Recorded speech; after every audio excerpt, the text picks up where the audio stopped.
اور میں ہوں نائلہ بھٹی۔ شامل کرتے ہیں اب تک کی اہم خبریں۔ عالمی حلقہ فکر و فن کا امریکہ میں خصوصی پروگرام۔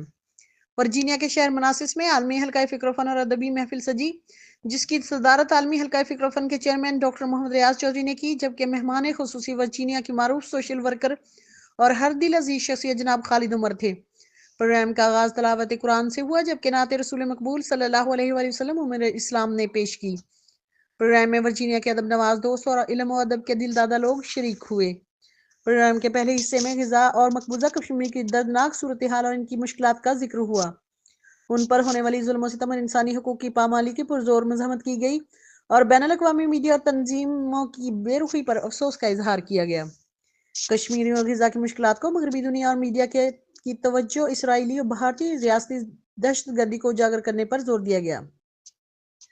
ڈاکٹر عثمان ملک نے غزہ کی صورتحال پر اپنی تازہ غزل پیش کی، جس میں انہوں نے اسرائیلی درندگی کے مختلف پہلوؤں کو اجاگر کیا، اور ڈاکٹر ریاض چودھری نے کشمیر کے مسلمانوں پر ظلم و ستم پر ایک نظم پیش کی۔ ادبی نشست کا آغاز کرتے ہوئے چیئرمین ڈاکٹر محمد ریاض چودھری نے تمام ممبران اور حاضرین کو خوش آمدید کہا اور فرمایا، باشعور قومیں علم و ادب کی سرپرستی کرتی ہیں۔ جو قومیں اپنے ثقافتی ورثے کو بھول جاتی ہیں، ان کا وجود اکثر جغرافیے سے مٹ جاتا ہے۔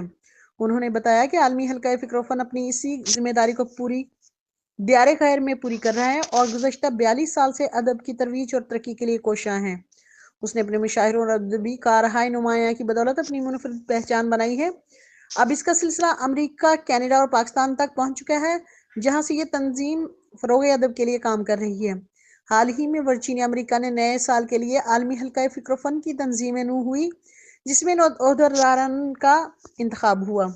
مرکزی chairman doctor Muhammad Riaz Chaudhry, general secretary doctor Usman Malik, deputy secretary general Khalid Umar, secretary اطلاعات Amjad Akhtar, convener Umar Islam, adviser doctor Bashir Ahmad, publicity secretary Iftikhar Ifti, رابطہ secretary incharge women wing Anjum Farzana, مجلس عاملہ نورین طلعت عروبہ، شمسہ نجم، پروفیسر میمونہ ملک، بابر سرور، عبدالحکیم طیب غوری، نازش ریاض چودھری، محمد یاسر، وقار پیرزادہ، اور اس کے ساتھ شعر و شاعری کی محفل سج گئی۔ ابھرتے ہوئے شاعر عمر اسلام نے اپنا کلام پیش کیا، جسے حاضرین نے بے حد پسند کیا۔ مہمان خصوصی خالد عمر نے کہا، کسی قوم اور کسی زبان کا ادب سے بہت مثبت کام لیا جا سکتا ہے۔ انہوں نے کہا کہ ادب اور اپنی زبان کو برقرار رکھنے کے لیے قوم میں اپنی شناخت برقرار رکھ سکتی ہیں اور باصلاحیت قوم وجود میں آتی ہے۔ عمر اسلام، ڈاکٹر عثمان ملک، امجد اختر، طیب غوری اور نازش ریاض نے بھی اپنے خیالات کا اظہار کیا۔ ڈاکٹر عثمان کی دعا کے بعد پروگرام اختتام پذیر ہوا۔ دیکھتے رہیے صاحبان نیوز HD، نسرین انور کے ساتھ۔ اب تک کے لیے اتنا ہی۔ مزید خبروں اور اپڈیٹس کے لیے دیکھتے رہیں صاحبان نیوز HD۔